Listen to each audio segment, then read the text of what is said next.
بسم اللہ الرحمن الرحیم۔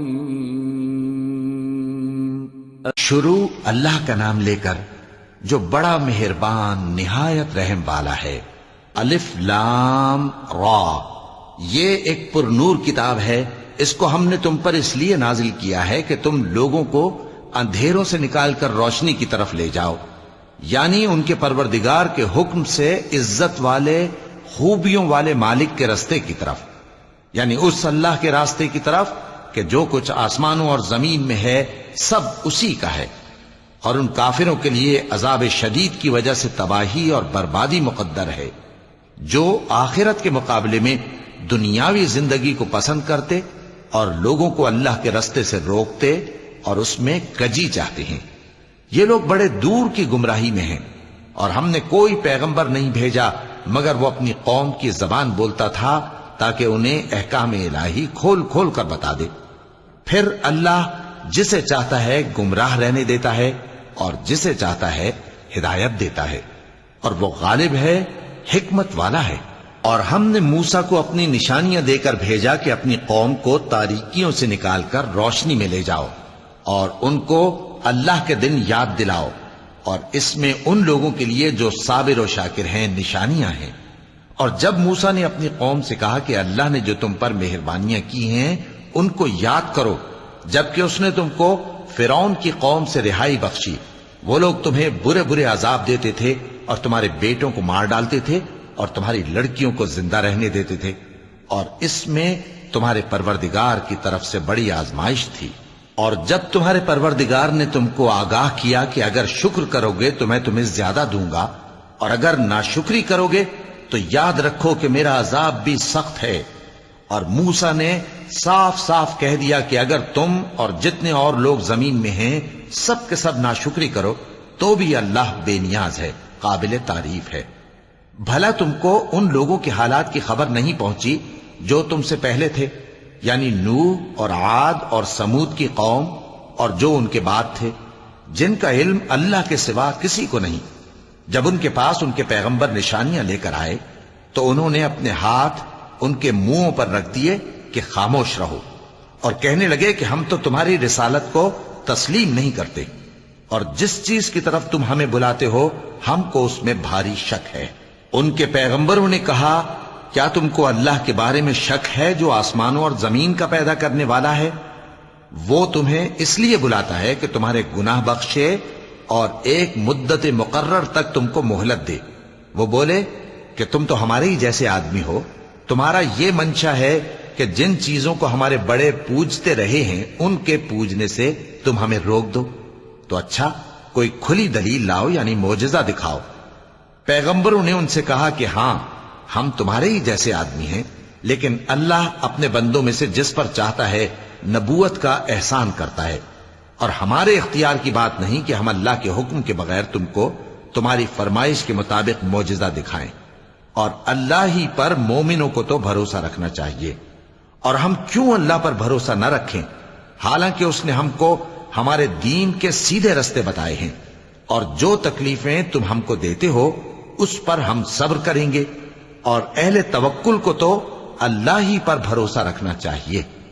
اور جو کافر تھے انہوں نے اپنے پیغمبروں سے کہا کہ یا تو ہم تم کو اپنے ملک سے باہر نکال دیں گے یا تم ہمارے مذہب میں واپس آ جاؤ۔ بس ان کے پروردگار نے ان کی طرف وحی بھیجی کہ ہم ظالموں کو ہلاک کر دیں گے اور ان کے بعد تم کو اس زمین میں آباد کر دیں گے۔ یہ اس شخص کے لیے ہے جو قیامت کے روز میرے سامنے کھڑے ہونے سے ڈرے اور میرے عذاب سے خوف کرے۔ اور پیغمبروں نے اللہ سے فتح چاہی اور ہر سرکش ضدی نامراد رہ گیا۔ اس کے پیچھے دوزخ ہے اور اسے پیپ والا پانی پلایا جائے گا، وہ اس کو گھونٹ گھونٹ کر کے پیے گا اور گلے سے نہیں اتار سکے گا، اور ہر طرف سے اسے موت آ رہی ہوگی مگر وہ مرنے میں نہیں آئے گا، اور اس کے بعد سخت عذاب ہوگا۔ جن لوگوں نے اپنے پروردگار سے کفر کیا ان کے اعمال کی مثال راکھ کی سی ہے کہ آندھی کے دن اس پر زور کی ہوا چلے جو اسے اڑا لے جائے۔ اسی طرح جو کام وہ کرتے رہے ان پر ان کو کچھ قابو نہ ہوگا۔ یہی تو پرلے سرے کی گمراہی ہے۔ کیا تم نے نہیں دیکھا کہ اللہ نے آسمانوں اور زمین کو تدبیر سے پیدا کیا ہے؟ اگر وہ چاہے تو تم کو نابود کر دے اور تمہاری جگہ نئی مخلوق پیدا کر دے، اور یہ اللہ کو کچھ بھی مشکل نہیں۔ اور قیامت کے دن سب لوگ اللہ کے سامنے کھڑے ہوں گے تو غریب پیروکار بڑے بن بیٹھنے والوں سے کہیں گے کہ ہم تو تمہارے پیرو تھے، کیا تم اللہ کا کچھ عذاب ہم پر سے دفع کر سکتے ہو؟ وہ کہیں گے کہ اگر اللہ ہم کو ہدایت کرتا تو ہم تم کو ہدایت کرتے۔ اب ہم گھبراہٹ ظاہر کریں یا صبر کریں، ہمارے حق میں برابر ہے، کوئی جگہ رہائی کی ہمارے لیے نہیں ہے۔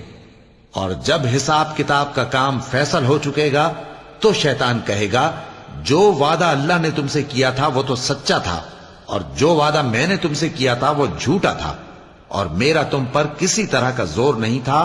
ہاں، میں نے تم کو گمراہی اور باطل کی طرف بلایا تو تم نے جلدی سے اور بے دلیل میرا کہنا مان لیا، تو آج مجھے ملامت نہ کرو، اپنے آپ ہی کو ملامت کرو۔ نہ میں تمہاری فریاد رسی کر سکتا ہوں اور نہ تم میری فریاد رسی کر سکتے ہو۔ میں اس بات سے انکار کرتا ہوں کہ تم پہلے مجھے شریک بناتے تھے۔ بے شک جو ظالم ہیں ان کے لیے درد دینے والا عذاب ہے۔ اور جو ایمان لائے اور عمل نیک کرتے رہے وہ بہشتوں میں داخل کیے جائیں گے جن کے نیچے نہریں بہہ رہی ہیں۔ اپنے پروردگار کے حکم سے وہ ہمیشہ ان میں رہیں گے، وہاں وہ ہر ملاقات پر ایک دوسرے کو سلام کہیں گے۔ کیا تم نے نہیں دیکھا کہ اللہ نے کلمہ طیبہ کی کیسی مثال بیان فرمائی ہے؟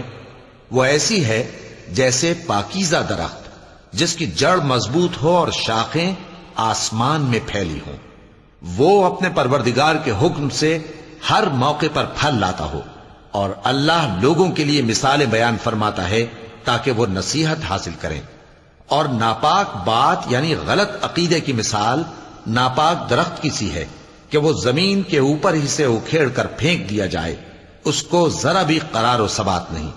اللہ مومنوں کے دلوں کو صحیح اور پکی بات سے دنیا کی زندگی میں بھی مضبوط رکھتا ہے اور آخرت میں بھی رکھے گا۔ اور اللہ بے انصافوں کو گمراہ کر دیتا ہے، اور اللہ جو چاہتا ہے کرتا ہے۔ کیا تم نے ان لوگوں کو نہیں دیکھا جنہوں نے اللہ کے احسان کو ناشکری سے بدل دیا اور اپنی قوم کو تباہی کے گھر میں لا اتارا، یعنی دوزخ میں، کہ سب ناشکرے اس میں داخل ہوں گے اور وہ برا ٹھکانہ ہے۔ اور ان لوگوں نے اللہ کے شریک مقرر کیے کہ لوگوں کو اس کے رستے سے گمراہ کریں۔ کہہ دو کہ چند روز فائدے اٹھا لو، آخر کار تم کو دوزخ کی طرف لوٹ کر جانا ہے۔ اے پیغمبر، میرے مومن بندوں سے کہہ دو کہ نماز پڑھا کریں، اور اس دن کے آنے سے پیشتر جس میں نہ اعمال کا سودا ہوگا اور نہ دوستی کام آئے گی، ہمارے دیے ہوئے مال میں سے پوشیدہ اور علانیہ خرچ کرتے رہیں۔ اللہ ہی تو ہے جس نے آسمانوں اور زمین کو پیدا کیا اور آسمان سے مے برسایا، پھر اس سے تمہارے کھانے کے لیے پھل پیدا کیے اور کشتیوں اور جہازوں کو تمہارے زیر فرمان کیا تاکہ وہ سمندر میں اس کے حکم سے چلیں، اور نہروں کو بھی تمہارے زیر فرمان کیا، اور سورج اور چاند کو تمہارے لیے کام میں لگا دیا کہ دونوں دن رات ایک ڈگر پر چل رہے ہیں، اور رات اور دن کو بھی تمہاری خاطر کام میں لگا دیا، اور جو کچھ تم نے مانگا سب میں سے تم کو عنایت کیا۔ اور اگر اللہ کے احسان گننے لگو تو شمار نہ کر سکو، مگر لوگ نعمتوں کا شکر نہیں کرتے۔ کچھ شک نہیں کہ انسان بڑا بے انصاف ہے، ناشکرا ہے۔ اور جب ابراہیم نے دعا کی کہ اے میرے پروردگار، اس شہر کو لوگوں کے لیے امن کی جگہ بنا دے، اور مجھے اور میری اولاد کو اس بات سے کہ بتوں کی پرستش کرنے لگیں بچائے رکھیو۔ اے پروردگار، انہوں نے بہت سے لوگوں کو گمراہ کیا ہے، سو جس شخص نے میرا کہا مانا وہ میرا ہے، اور جس نے میری نافرمانی کی تو تو بخشنے والا ہے، مہربان ہے۔ اے پروردگار، میں نے اپنی اولاد ایک وادی میں جہاں کھیتی نہیں، تیرے عزت و ادب والے گھر کے پاس لا بسائی ہے۔ اے پروردگار، تاکہ یہ نماز پڑھیں، سو تو لوگوں کے دلوں کو ایسا کر دے کہ ان کی طرف جھکے رہیں، اور ان کو میووں سے روزی دیتے رہنا تاکہ تیرا شکر کریں۔ اے پروردگار، جو بات ہم چھپاتے اور جو ظاہر کرتے ہیں تو سب جانتا ہے، اور اللہ سے کوئی چیز مخفی نہیں، نہ زمین میں نہ آسمان میں۔ اللہ کا شکر ہے جس نے مجھ کو بڑی عمر میں اسماعیل اور اسحاق بخشے، بے شک میرا پروردگار دعا سننے والا ہے۔ اے پروردگار، مجھ کو ایسی توفیق عنایت کر کہ نماز پڑھتا رہوں اور میری اولاد کو بھی یہ توفیق بخش۔ اے پروردگار میری دعا قبول فرما۔ اے پروردگار حساب کتاب کے دن میری اور میرے ماں باپ کی اور مومنوں کی مغفرت کیجو۔ اور مومنوں یہ نہ سمجھنا کہ یہ ظالم جو کام کر رہے ہیں اللہ ان سے بے خبر ہے، وہ ان کو اس دن تک مہلت دے رہا ہے جبکہ دہشت کے سبب آنکھیں پھٹی کی پھٹی رہ جائیں گی اور لوگ سر اٹھائے ہوئے میدان قیامت کی طرف دوڑ رہے ہوں گے، ان کی نگاہیں خود اپنی طرف لوٹ نہ سکیں گی اور ان کے دل مارے خوف کے ہوا ہو رہے ہوں گے۔ اور لوگوں کو اس دن سے آگاہ کر دو جب ان پر عذاب آ جائے گا، تب ظالم لوگ کہیں گے کہ اے ہمارے پروردگار ہمیں تھوڑی سی مہلت عطا کر تاکہ ہم تیری دعوت توحید قبول کریں اور تیرے پیغمبروں کے پیچھے چلیں۔ تو جواب ملے گا کیا تم پہلے قسمیں نہیں کھایا کرتے تھے کہ تم کو اس حال سے جس میں تم ہو زوال نہیں ہوگا؟